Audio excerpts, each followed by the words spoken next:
Before the next election, someone will tell you that a particular leader saved India. Someone else will say the same leader destroyed it. Same leader, same country. Completely opposite stories. How is that possible? Today, we're going inside the machine that builds political narratives in India. And by the end of this video, you will never watch a news channel the same way again. Welcome to Nation Notion. This channel is your guide to thinking clearly in a world designed to confuse you. Every week, we break down narratives, the stories powerful people want you to believe, and we give you the tools to decide for yourself what is actually true. Today, we're starting with the most important question in Indian democracy right now. Who controls the story? Because here's the thing. In modern India, the party that controls the narrative almost always wins the election. It doesn't matter if the roads are bad, if unemployment is high, or if prices have shot up. If the narrative is controlled, people vote with their emotions, not their evidence. So let's break down exactly how this machine works. A narrative is not just a story. A narrative is a story that tells you how to feel about something. Think about the word development. When BJP uses it, they mean infrastructure, highways, digital India. When Congress uses it, they often mean social welfare, Manrega, subsidies. Same word, completely different meaning depending on who says it. That's narrative framing. And political parties in India have become extremely sophisticated at it. There are three basic tools every party uses. Tool 1. Framing. This means choosing which facts to highlight and which to ignore. If inflation rises, a ruling party will frame it as global pressure, the same thing their opponent will frame as government failure. Neither is lying outright. Both are selecting reality. Tool 2. Repetition. A message repeated enough times becomes truth. Sabka saath, sabka vikas. How many times have you heard that? Political communications teams know that repetition bypasses critical thinking. Your brain starts to accept what it hears most often. Tool 3. Emotion over evidence. Facts appeal to your mind. Stories appeal to your heart. Political narratives are designed to make you feel something. Pride, fear, anger, hope. Because when you feel, you don't fact-check. Now, a narrative isn't just decided by one person. It's an ecosystem. And understanding it is crucial for every young Indian. Layer 1. The Party War Room. Every major political party in India now has a dedicated IT cell or communications team. Their job is to craft the message, create content, videos, memes, clips, and push it out simultaneously across platforms. The BJP's IT cell is widely reported to be one of the most sophisticated in the world. The Congress has its own. Regional parties like TMC and OP have them too. Layer 2. Friendly media.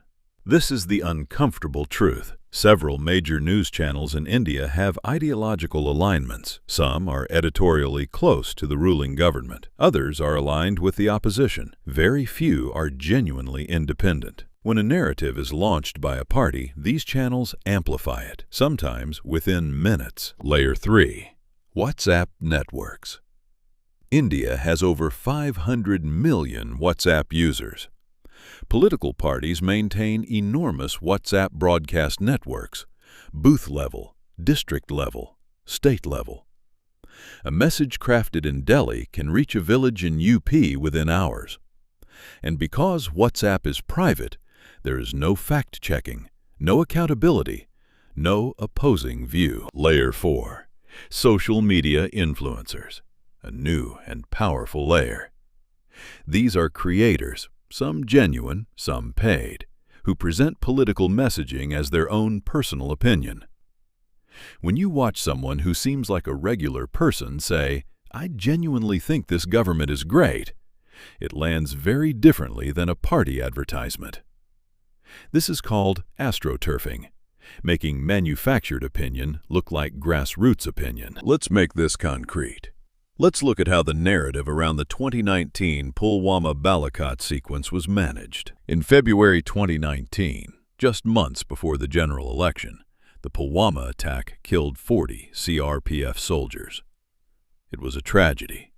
India was angry. Within days, the Indian Air Force conducted the Balakot airstrike.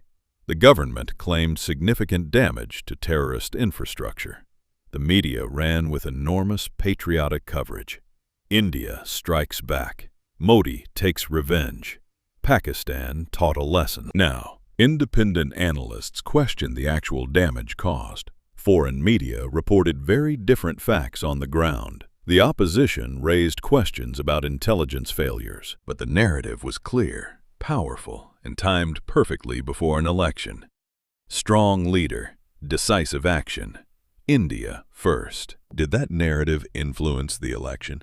Most political analysts believe it significantly did. Was there a truth in it? Partially. Was there also a manufactured story on top of that truth? Also, yes, that's how it works. Real events get narrativized. Your job as a young Indian is to hold both, the fact and the frame, at the same time. So what do you do with all this? 3 things. 1. Identify the source before you trust the message. Before you share something, before you believe something, ask, who made this? What do they want me to feel? What are they not telling me? 2. Find the counter-narrative. Whatever your preferred channel tells you, deliberately find one source that disagrees. Not to confuse yourself, but to stress test the story. If a narrative collapses when you hear the other side, it wasn't a fact. It was a feeling dressed up as one. 3. Follow the money and the motive. Every political narrative serves someone's interest. Ask, who benefits if I believe this? Whose power increases if this story becomes mainstream?